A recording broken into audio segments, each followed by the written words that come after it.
If you've learned a lot about leadership and making a movement, then let's watch a movement happen, start to finish, in under 3 minutes, and dissect some lessons. First, of course, a leader needs the guts to stand alone and look ridiculous. But what he's doing is so simple, it's almost instructional. This is key. You must be easy to follow. Now here comes the first follower with a crucial role. He publicly shows everyone else how to follow. Notice how the leader embraces him as an equal. So it's not about the leader anymore, it's about them, plural. Notice how he's calling to his friends to join in.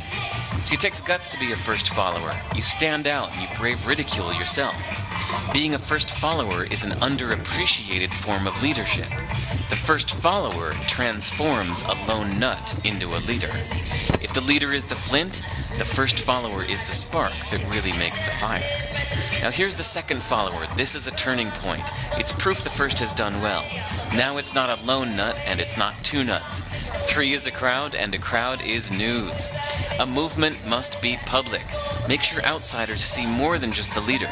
Everyone needs to see the followers because new followers emulate followers, not the leader. Now here come 2 more people, then 3 more immediately. Now we've got momentum. This is the tipping point and now we have a movement. As more people jump in, it's no longer risky. If they were on the fence before, there's no reason not to join in now. They won't stand out, they won't be ridiculed, and they will be part of the in crowd if they hurry.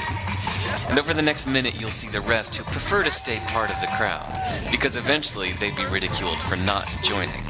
And ladies and gentlemen, that is how a movement is made. So let's recap what we've learned. If you are a version of the shirtless dancing guy, all alone, remember the importance of nurturing your first few followers as equals, making everything clearly about the movement, not you. Be public, be easy to follow. But the biggest lesson here, did you catch it? Leadership is over-glorified. Yes, it started with the shirtless guy, and he'll get all the credit, but you saw what really happened. It was the first follower that transformed a lone nut into a leader. There's no movement without the first follower. See, we're told that we all need to be leaders, but that would be really ineffective. The best way to make a movement, if you really care, is to courageously follow and show others how to follow. When you find a lone nut doing something great, have the guts to be the first person to stand up and join in.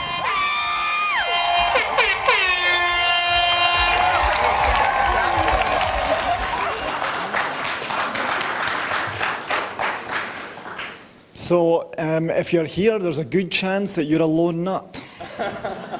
Please get out there and find your first follower as soon as possible. Make it easy for them to follow you.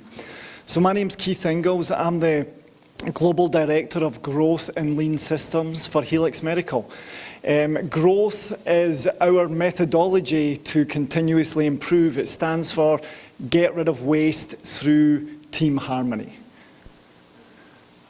So that was the first follower video. I want to give you a quick introduction to Helix and also my job, and then I'm going to focus on 3 of the 18 secrets to success that our company has developed over the last 23 years. So this is Helix Medical now. When I joined the company 6 years ago, we were 2 sites, and I graciously accepted the job of leading the batch to lean transition. And then we became 10 facilities with 5 different languages, one of those being Scottish. So it went from something being very small to being something very big across different continents, and it's really been a lot of fun. I'm only going to show you the 18 if you want, the only 3 out of the 18. If you want to see any more, we're actually hiring growth managers, and that's probably the only time you're going to get to see the rest. I'm sure you guys know what they are, but I'm going to focus today on what we just talked about: top-down support, dedicated resources, and a certification process. And what I'm going to look at is what have been our breakdowns, and then at the same time, what has been our breakthroughs and what's helped us be successful.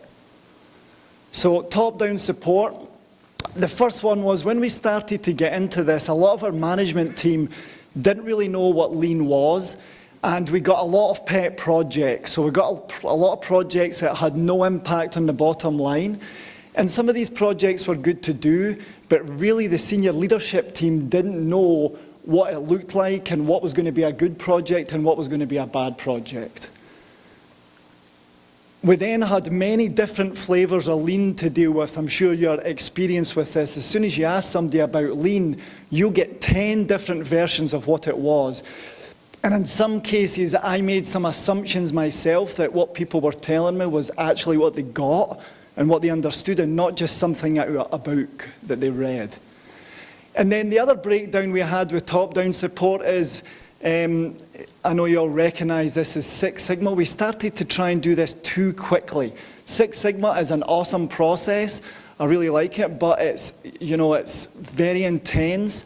And if you're just starting your lean transition, you want to take away those easy hits, and this gets far too deep, or at least for us, it got far too deep too quick. And then the last thing, one of the things for me is I got very attached initially to what I wanted the transition to look like, and the rainbows and the My Little Ponies and what it was going to look like at the end. But when I let go of it and just let it happen, it actually became a lot more easy. So one of the biggest breakthroughs was the training the leadership team. Specifically, my boss, the CEO, who had no time to talk to me, he just wanted me to get it done. And we had a lot of conversations over a long period until he eventually understood what we're trying to do. We've talked about this a lot today. There's been a theme for me today, and that theme has been standard work, really documenting what the standard work is so that people can help you in the transition back to the first follower, making it simple for people to follow you. Getting down to doing Kaizen every day, working with people and making sure that they make some form of improvement every day. To begin with, we started training people on the 7 types of waste, and there'd be a gap for about 6 months before they actually got to implement anything, and then they'd forget. And then the last one is the 7 types of waste you've seen before, +1. We've added wasted talent because there's a lot of that goes on. We just don't take advantage of our teams. We don't train them. We don't get them involved. So by teaching our staff and our associates this, we really got them involved on that's waste and this is how we get rid of it. Just been able to see it. The next one is dedicated resources. So initially, I was involved as a growth manager, and I was also a program manager. So I had 2 jobs. That's what that is, 2 jobs. And I also, and I also had 2 facilities to look after. It doesn't work. You need to be focused. This job is big enough on its own. You've got a lot of conversations to have and a lot to do. You need to be very focused.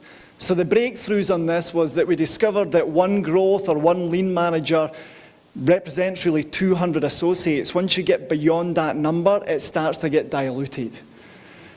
There needs to be coaching, hands-on coaching with a lean systems master black belt. So the person that's being coached as a black belt has to have that coach, and they have to be involved with them daily. And then they need to practice. I heard this earlier as well. They need to have the freedom to practice and make some mistakes so that they can become a true practitioner. And then the last one is only the black belt, only the certified black belt should train everyone else. We didn't do this to begin with, and the message got very diluted and it became very confusing for everyone. Certification process. So the first one was online training. I fully believe that online training is fantastic, but you need to combine that with hands-on experience, otherwise it's just dangerous. I must know about 600 people that are black belts, but they've just been through the training and never practiced it. That's like sitting in the passenger seat and saying you can drive a car. It's very dangerous. Outside certifications are also great, but we had a lot of problems where people said they were black belts. When we actually got into implementing, they didn't know what to do because they just didn't have the experience. And then my other favourite one, as we've been training people over the last 6 years, we're trying to change the behaviour, and a lot of those people wanted to know, look, I've not really done anything, but can I get credit for that? Can I get certified now? No. So again, only the lean systems black belt or the master black belt can train everyone.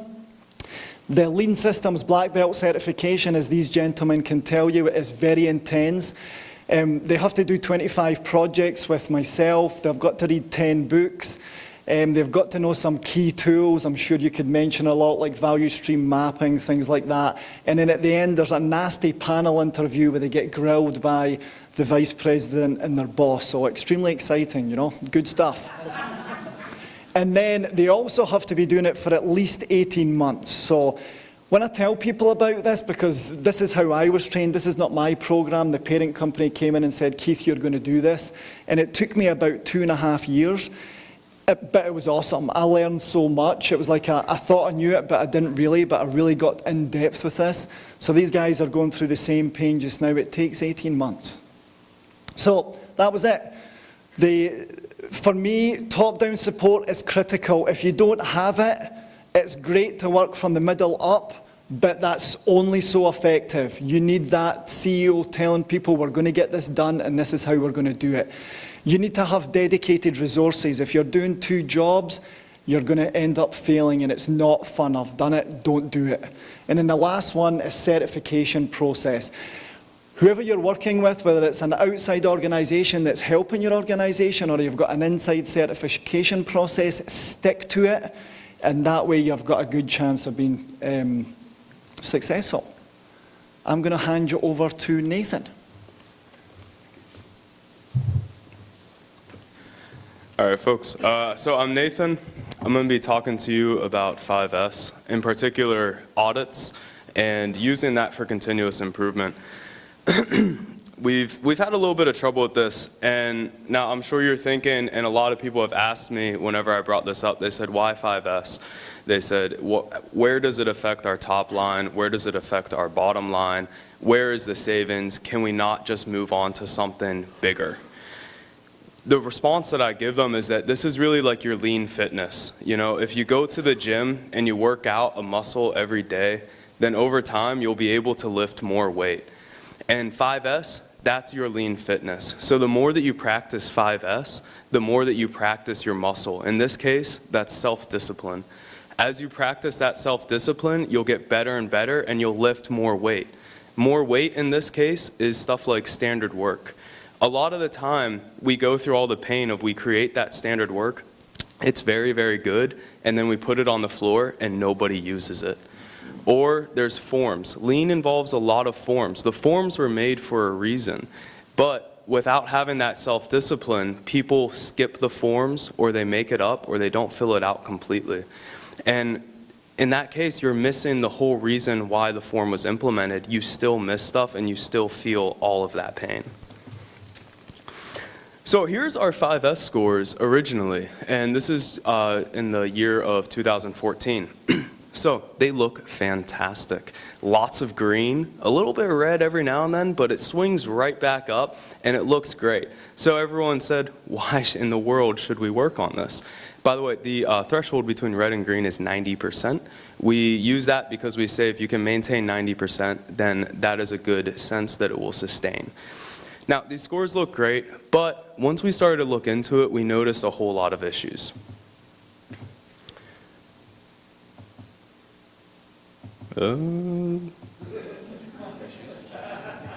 Maybe we didn't notice issues. Okay, here we go. So this isn't actually a desk from our facility, but our desks look a lot like this. This is a desk that was scoring 100%. The only real difference between this desk and our desk is that there would be some nice, beautiful, color-coded footprinting tape that's being ignored underneath all that junk. So this was scoring 100%. That 5S tape that's underneath that's being ignored, that was often put there 3 years ago. A person's responsibility was to 5S their area when they get the first level of lean certification in our plant. But as their job changes, as projects come and go, as their responsibilities change and as they move, they weren't updating that 5S. So they weren't actually using it.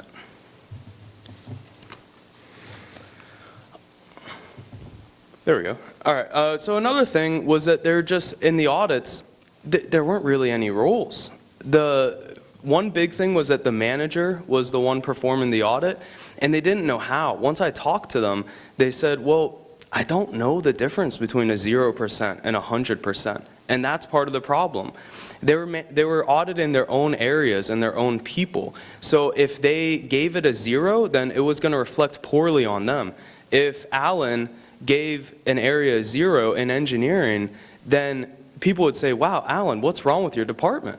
And that was one of the ideas. So once we really looked into the scores, we found out that the only people ever failing were the auditor themselves or a communal area, because we were so scared of giving someone a failing grade.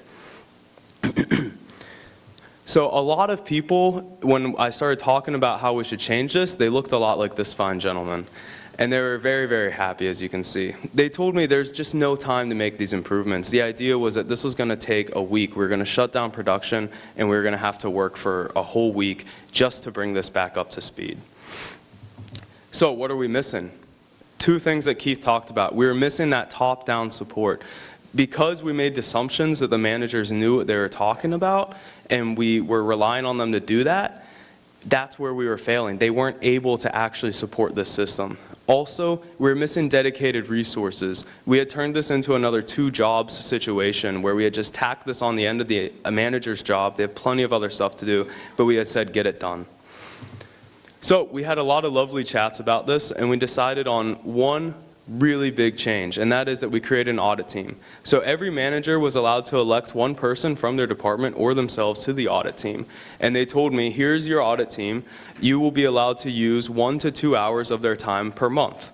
I know it seems really small, but at the same time, we created a standard form of auditing and metrics so that we only really needed 2 hours a month. It's easy. So the audit team rotates departments also. They will audit their own area, but they also audit everyone else's. A great part of that is that they're getting to see what other people do on their desks, and they're getting to realize, hey, that's a great idea. I'm going to bring that back to my department and suggest that they do that. At the same time, where we had before had a 0% and 100%, we now created the ability for someone to pass, because yes, they are completely obeying the form and they are correct, but we noticed an area that it could improve. So that would be called a conditional pass.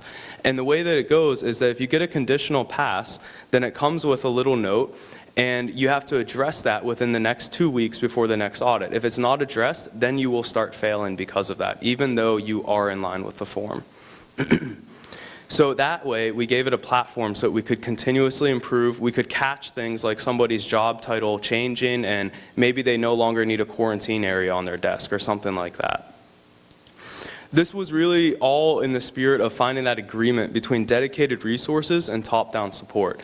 So the big thing here is that now the audit team is filling something out. Managers, it's very, very easy to support this now because they just get a list of 5 things. Oftentimes, I send out an email to the manager and the associates about what failed and why. Within 5 minutes, somebody's knocking on my door and says, hey, can I get that footprint and tape and the label maker? I need to fix this situation. It's a lot easier for them to support this. So now that I told you what we did, let's look at what the results were. It wasn't pretty. So the first month, everything turned red. Maintenance went from 100% to 8%.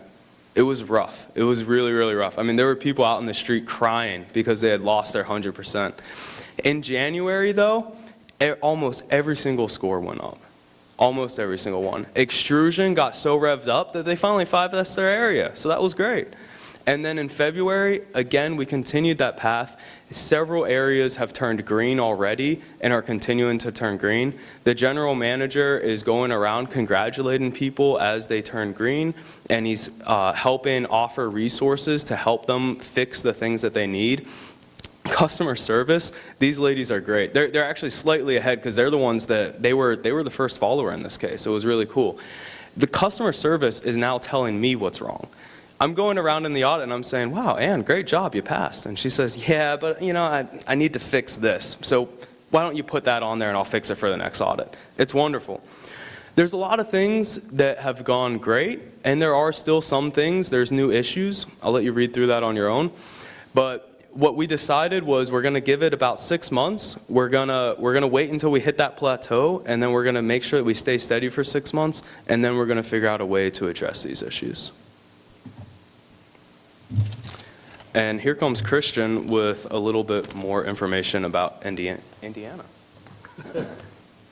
Thanks, Nathan. So I just have to say, when we were prepping for this, when Keith asked me if I wanted to go after him or last, of course my answer was last, because A, he's a hard act to follow because he always has a good joke, which is hard to catch on, and B, he has a really cool Scottish accent. So my Indiana corn-fed accent is no match for his. So, yeah. I've heard a lot of great things today. I think this is a good thing, a good 5 minutes to tie everything up. This was a real project that we did. This happened in the past year. These are real results. I actually have the device right here in my hands that we made.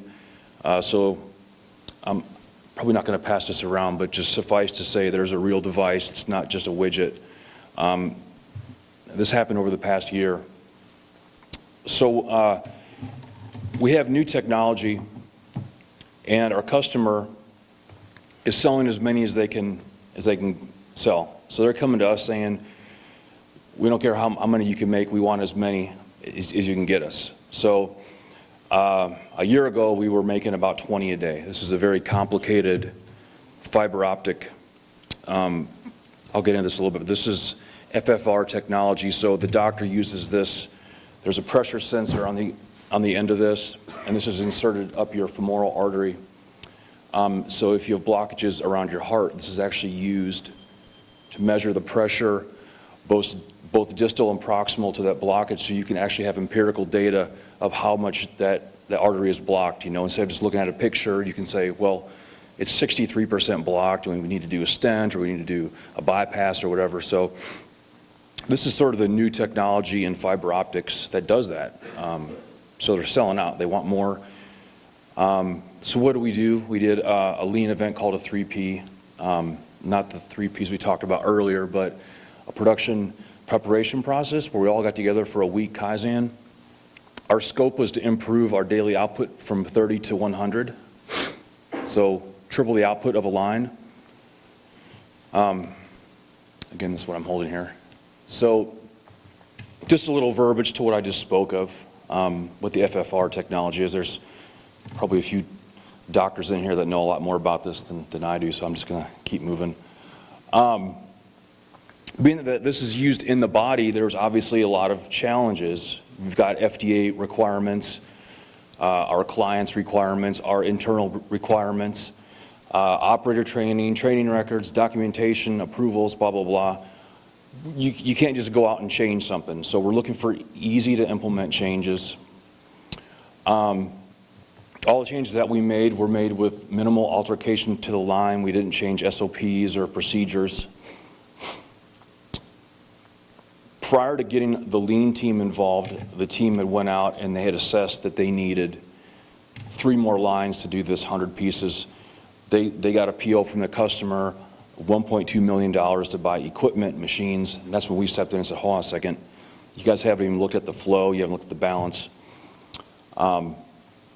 So we got involved, and I'll show you some of the basic charts that everyone probably uses in lean. Doing the 3P, the things that came out of the 3P was that the layout was bad. The balancing was less than perfect. There was very few, if not any, poke yoke on fixtures. Very few, if any, jidoka on fixtures. So there were almost no lean embedded fixtures, processes, anything on this line. Lots of waste. So the first thing we did was, I don't know if you all have seen this before, but a cycle time, takt time bar chart, where we look at the cycle time at each station. And you can see from this that station 30 takes a lot longer than all the other stations, so that's our bottleneck. We do a Kaizen burst, and we look at what's going on at 30. The easiest thing to do was to break it into 2 stations. We don't need to update SOPs. Instantly our output goes up from 40 to 60 parts a day just by adding that person there. We moved to our next bottleneck, station 20. This was a little more complicated, but not too bad. We looked at the sequence of work, what the operator's doing, all the non-value add things they were doing, which was 95% of what they were doing, opening and closing containers, fiddling with stuff, and we were able to take 20% of their time out real quick, which got us to this state, and this is all within about 2 months. From this state, you can see operators 50 and 60 do a lot of waiting, not balanced very well.